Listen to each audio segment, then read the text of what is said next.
Eh bien, comme vous le savez, j'ai écrit ce livre avec Sebastian Rosado, intitulé How States Think, qui traite directement de la question de la rationalité. En fait, le premier cas dont nous parlons est l'invasion de l'Ukraine par Poutine le 24 février 2022. Notre argument principal dans le livre est que les États sont rationnels s'ils mènent une politique fondée sur une théorie des relations internationales qui a du sens, c'est-à-dire une théorie plausible. Et si votre politique ne repose pas sur une théorie plausible, alors ce que vous faites relève de l'irrationalité. Nous disons aussi que le processus de prise de décision compte. Il faut un processus décisionnel qui permette à tous les acteurs clés présents de faire entendre leur opinion de manière rationnelle et légale.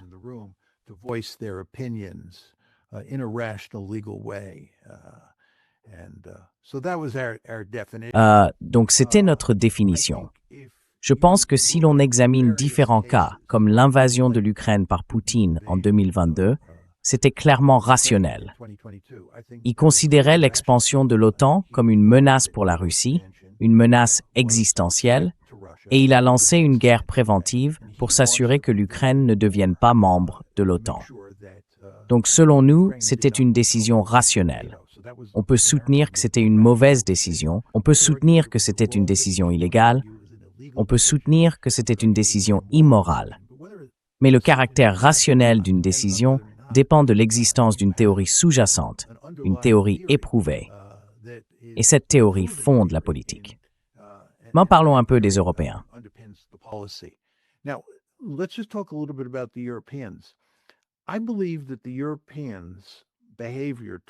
Je pense que le comportement des Européens envers les États-Unis, souvent qualifié d'irrationnel, ne l'est en réalité pas, car il repose sur une théorie simple, et l'on peut dire qu'il s'agit d'une théorie légitime.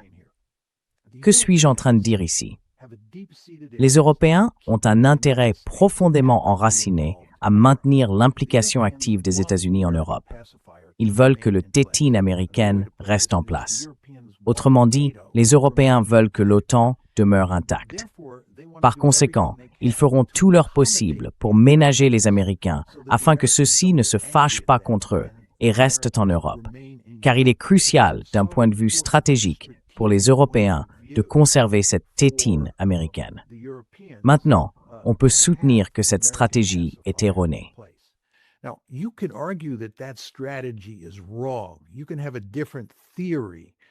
On peut avoir une autre théorie selon laquelle il serait bien plus logique que les Européens se ressaisissent, comprennent que leur relation privilégiée avec les États-Unis est terminée, qu'ils ne peuvent plus dépendre du tétine américain et qu'ils devraient donc agir différemment. Un bon réaliste comme moi dirait que c'est ainsi qu'ils devraient se comporter.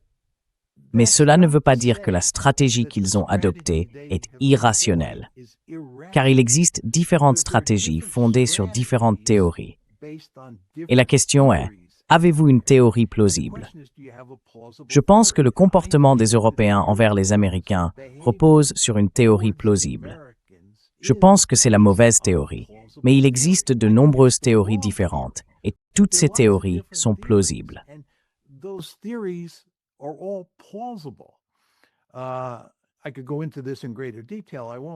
Je pourrais entrer dans les détails, mais je ne le ferai pas maintenant. Quoi qu'il en soit, je pense qu'une grande partie de ce que font les Européens n'est pas irrationnel. Je pense que c'est une erreur, d'accord? Mais ce n'est pas parce que quelque chose est faux que c'est irrationnel. Laissez-moi vous donner un exemple. L'élargissement de l'OTAN. L'élargissement de l'OTAN a été rejeté par presque tous les réalistes, car tous les réalistes comme moi ont une théorie simple qui dit que si vous déplacez l'OTAN jusqu'à la frontière de la Russie, les Russes vont réagir et vous allez avoir un conflit de très gros ennuis. Par conséquent, il ne faut pas élargir l'OTAN. Et si vous le faites, cela mènera à de gros problèmes.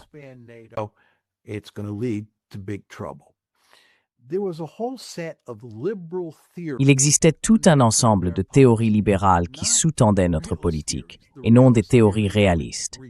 Les théories réalistes ont été rejetées. Les conseils de réalistes, comme George Kennan et John Mearsheimer, ont été écartés.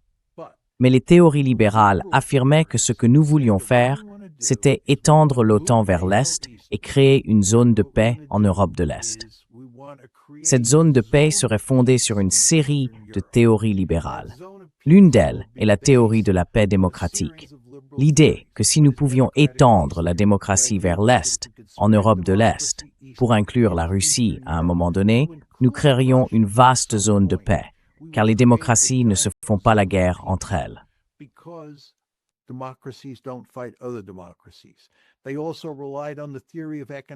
Il s'appuyait également sur la théorie de l'interdépendance économique. L'idée était d'étendre l'Union européenne vers l'Est et de créer une situation marquée par une forte interaction économique en Europe de l'Est, en y incluant peut-être un jour les Russes. Le résultat final, pensait-il, serait que l'interdépendance économique engendre la paix et que nous vivrions tous heureux pour toujours.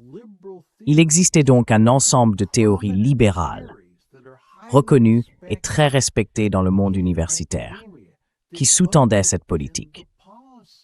Si l'on lit les commentaires de Strobe Talbot et de Madeleine Albright au moment de l'élargissement de l'OTAN dans les années 1990, on constate que leurs recommandations politiques en faveur de cet élargissement reposaient sur ces théories libérales.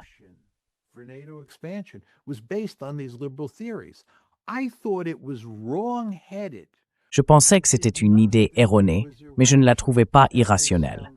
Cela peut sembler étrange à certains spectateurs, mais je pense qu'il y a une différence entre considérer qu'une autre théorie est fausse et la juger irrationnelle. Beaucoup de choses qui se font en politique internationale peuvent paraître mauvaises, sans pour autant être irrationnelles. Je pourrais continuer. Il existe de nombreux exemples du comportement américain en particulier, et même du comportement européen ces derniers temps, qui pourraient être qualifiés d'irrationnels.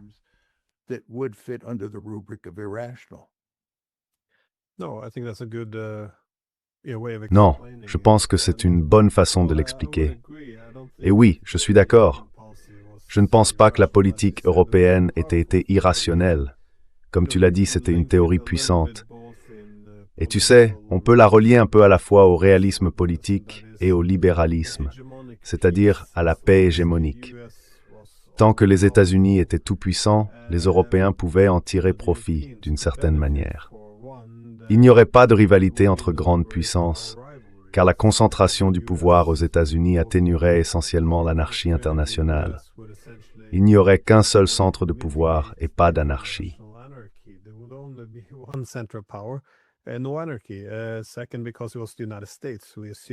Deuxièmement, parce qu'il s'agissait des États-Unis, nous avons supposé que la démocratie libérale et les droits de l'homme seraient mis en avant. Ainsi, nous aurions également cette paix démocratique. Et on peut y ajouter un troisième pilier. Les États-Unis joueraient le rôle de pacificateur en Europe, permettant à celle-ci de fonctionner comme elle l'avait fait depuis la Seconde Guerre mondiale, lorsque les Américains étaient arrivés. Donc on peut dire que, dans la mesure où ils pouvaient expliquer ce qu'ils faisaient, cela était rationnel. Et je pense que c'est aussi pour cette raison qu'ils étaient prêts à se faire un ennemi de la Russie en élargissant l'OTAN, parce que cela garantissait que la présence américaine soit solidement ancrée.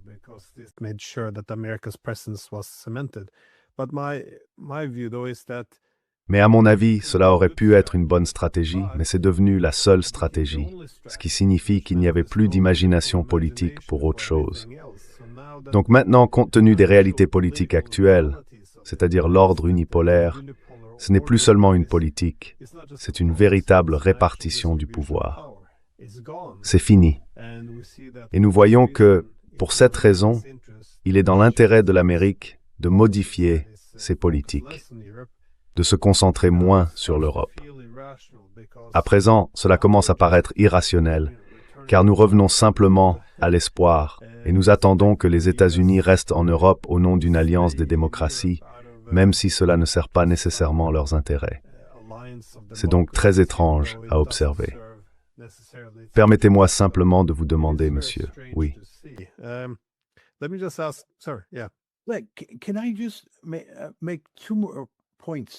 Puis-je simplement ajouter 2 points supplémentaires à propos de tout ce sujet de l'irrationalité, parce que c'est un sujet très important. Les personnes qui regardent cette émission voudront sûrement savoir s'il était rationnel pour le président Trump d'envahir ou d'attaquer l'Iran le 28 février. Je pense que c'était irrationnel. Et pourquoi le pense-je?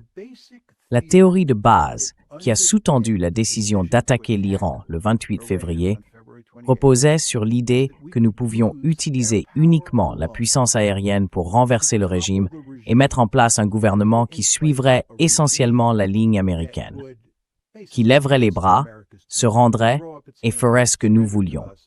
D'accord? Mais nous savons, d'après la littérature sur la politique internationale, bien comprise par de nombreuses personnes dans le monde des décideurs, qu'il est pratiquement impossible de provoquer un changement de régime avec la seule puissance aérienne.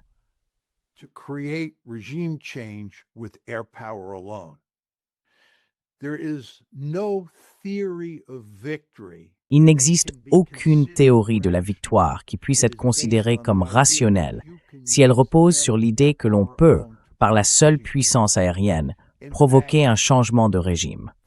En réalité, la littérature montre que c'est impossible. Ainsi, la décision du président Trump d'entrer en guerre le 28 février n'était pas seulement une politique insensée, elle était irrationnelle, car il ne disposait d'aucune théorie de la victoire plausible. C'est un point très important à comprendre. Permettez-moi de vous donner un autre exemple. La décision prise par les États-Unis avant le début de la guerre en Ukraine, le 24 février 2022. Ce qui est vraiment remarquable dans la période précédant la guerre, c'est que, bien que nous, l'Occident et les États-Unis en particulier, pensions que les Russes allaient envahir l'Ukraine, nous n'avons pratiquement rien fait pour les en empêcher.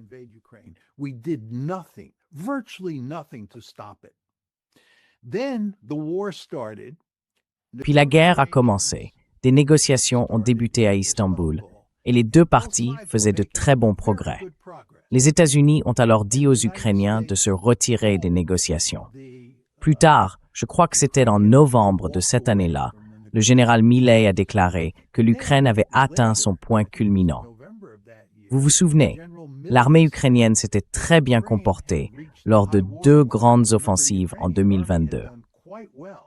Le général Milley, qui était à l'époque président des chefs d'état-major interarmés, a dit « L'Ukraine a atteint son point culminant.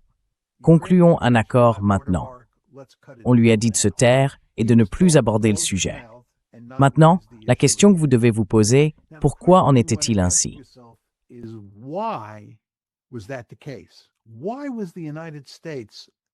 Pourquoi les États-Unis n'ont-ils pas tenté d'empêcher la guerre? Et pourquoi ont-ils ensuite dit aux Ukrainiens de se retirer et demandé au général Milley de se taire? La réponse est en réalité assez simple. Nous pensions pouvoir mettre les Russes à genoux grâce aux sanctions économiques. Nous avions une théorie de la victoire fondée en partie sur la capacité des Ukrainiens à contenir les Russes sur le champ de bataille, premièrement. Mais deuxièmement, nous croyions pouvoir utiliser des sanctions écrasantes pour paralyser l'économie russe et littéralement faire sortir la Russie du rang des grandes puissances. C'était notre théorie de la victoire. À l'époque, je pensais que c'était une erreur. Je pensais que cela ne fonctionnerait pas. Mais je crois que c'était une théorie de la victoire plausible. Je pense qu'à ce moment-là, la plupart des gens que je connaissais pensaient que ça fonctionnerait.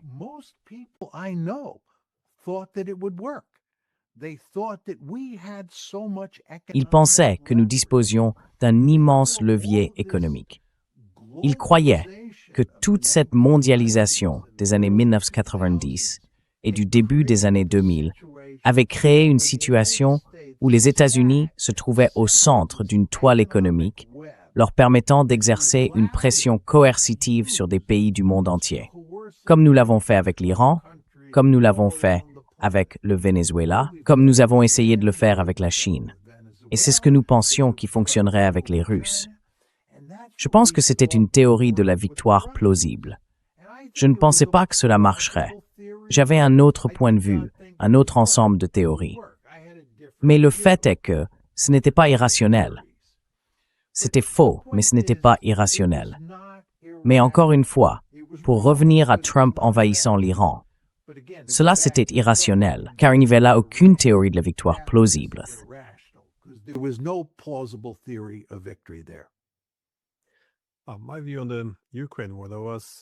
Mon point de vue sur la guerre en Ukraine. Au départ, je pensais que cela avait beaucoup de sens. Autrement dit, si l'on passe toutes ces années à investir autant d'argent et à s'entraîner pour construire une armée ukrainienne massive de centaines de milliers d'hommes, pourquoi les États-Unis et l'OTAN accepteraient-ils qu'elle devienne neutre, alors qu'ils pourraient utiliser cette grande armée pour combattre et affaiblir la Russie en tant que rival stratégique? Encore une fois, je pense que c'est, vous savez, brutal, et je ne le recommanderais pas, mais cela avait une logique, rationnellement parlant. Mais mon opinion est qu'après que vous avez mentionné novembre 2022, lorsque le général Milley a dit « Eh bien, on ne fera pas mieux que ça, c'est le moment de conclure un accord », j'ai eu l'impression qu'à ce moment-là, nous étions déjà un peu emportés par notre propre propagande. Celle selon laquelle les Russes étaient intrinsèquement faibles, qu'ils pouvaient être vaincus, que leur économie n'était qu'une station-service déguisée en pays.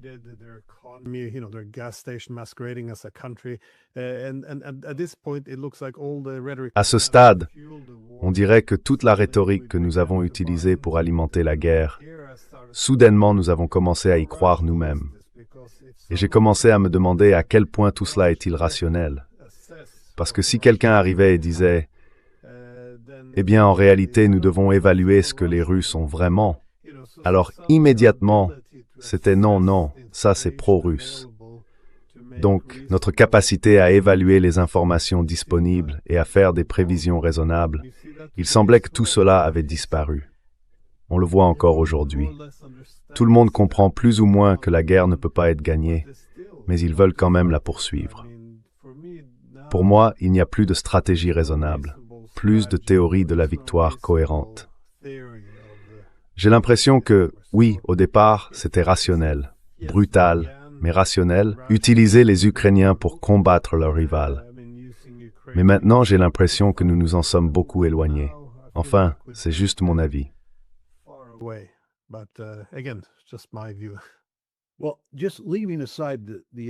Eh bien, en laissant de côté la question de la rationalité, sur laquelle je pense j'en ai déjà assez dit, permettez-moi de faire un autre point. Je pense, Glenn, que lorsque des pays s'engagent dans des guerres majeures, il leur est très difficile d'en sortir. J'ai souvent dit au fil des années, et je pense que c'est parce que la guerre du Vietnam a été pour moi une expérience formatrice, qu'il est facile d'y entrer, mais incroyablement difficile d'en sortir.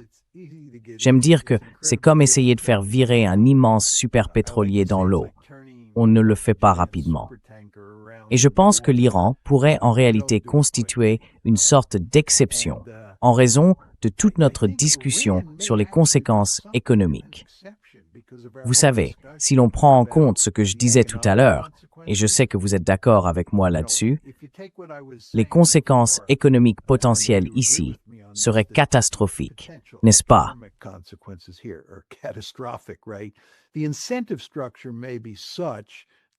La structure des incitations peut être telle que nous mettions effectivement fin à cette guerre assez rapidement, n'est-ce pas? Et cela serait, je pense, assez inhabituel à cet égard. Je veux dire, pensez à la guerre d'Afghanistan, 20 ans. Le Vietnam, cela a duré année après année. Il a été très difficile de sortir de cette guerre. Et c'est ce qui se passe lorsqu'une grande puissance comme les États-Unis ou des puissances majeures comme les Européens s'impliquent dans une guerre. Il est tout simplement très difficile de s'en retirer. C'est tout l'argument du coût irrécupérable. Et je pense que c'est ce qui a vraiment paralysé les Européens et rendu leur retrait très difficile. L'autre chose, et vous en parliez tout à l'heure à propos de Benjamin Netanyahou, c'est qu'au bout d'un moment, on finit par croire à ses propres arguments sur l'Iran.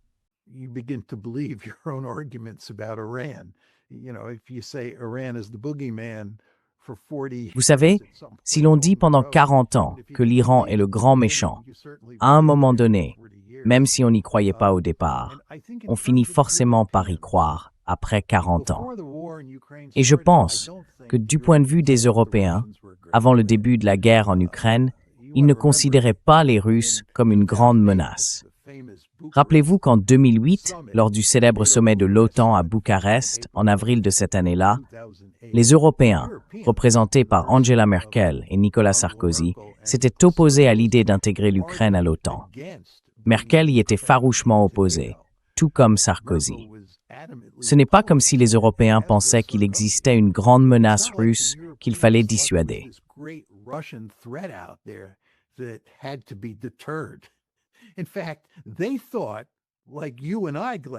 En fait, ils pensaient, comme toi et moi, Glenn, que si l'on élargissait l'OTAN pour y intégrer l'Ukraine, Poutine y verrait une déclaration de guerre. C'est ce que Merkel a dit, non? C'est pourquoi elle s'y opposait. Nous sommes d'accord avec elle. Mais malgré tout, les États-Unis ont stupidement poursuivi dans cette voie, et nous nous sommes retrouvés dans cette guerre désastreuse. Je pense qu'avec le temps, les Européens se sont convaincus que les Russes étaient la réincarnation de l'Allemagne nazie. Si Poutine est Adolf Hitler et l'armée russe, la Wehrmacht, alors mon Dieu, s'ils ne font rien, ils auront l'armée russe sur les plages de Dunkerque. Franchement, j'ai du mal à y croire.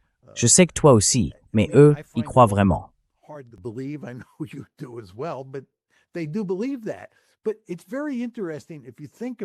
Mais c'est très intéressant si l'on réfléchit au changement qui s'est opéré au fil du temps dans la pensée européenne à propos de la menace russe.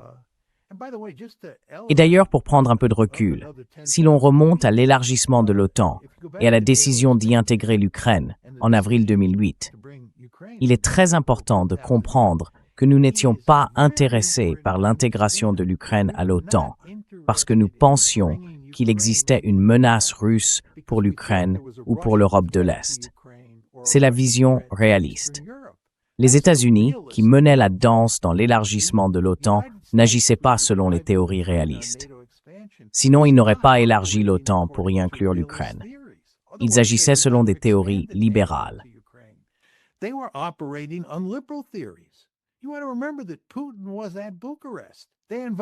Il faut se rappeler que Poutine était à Bucarest. Il l'avait invité à Bucarest. Les Russes, les États-Unis et les Européens entretenaient alors des relations plutôt bonnes. Nous ne considérions pas l'Ukraine comme une grande menace.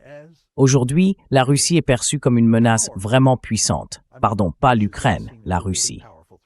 C'est vraiment remarquable, le changement qui s'est opéré au fil du temps.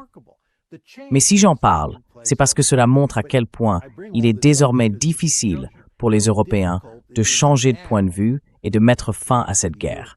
Ce qui, comme toi et moi, Glenn, en convenons, serait dans l'intérêt de chaque État européen.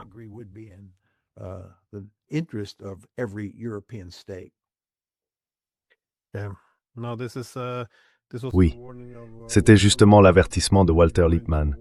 Quand on entre en guerre, on a tout intérêt à présenter son adversaire comme l'incarnation du mal. Et ensuite, quand vient le moment de faire la paix, on ne peut plus, parce qu'on a convaincu tout le monde qu'on combat le mal. Et c'est essentiellement, oui, je pense, là où nous en sommes aujourd'hui.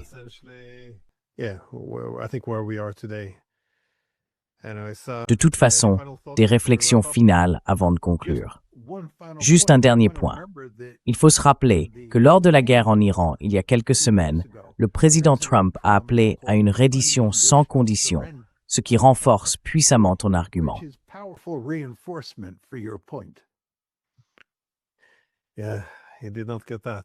Oui, il n'a pas compris ça.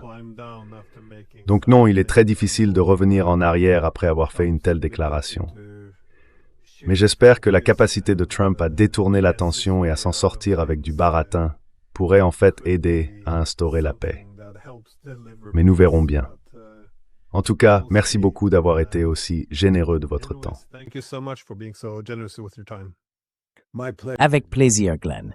Comme toujours, j'ai vraiment apprécié notre discussion.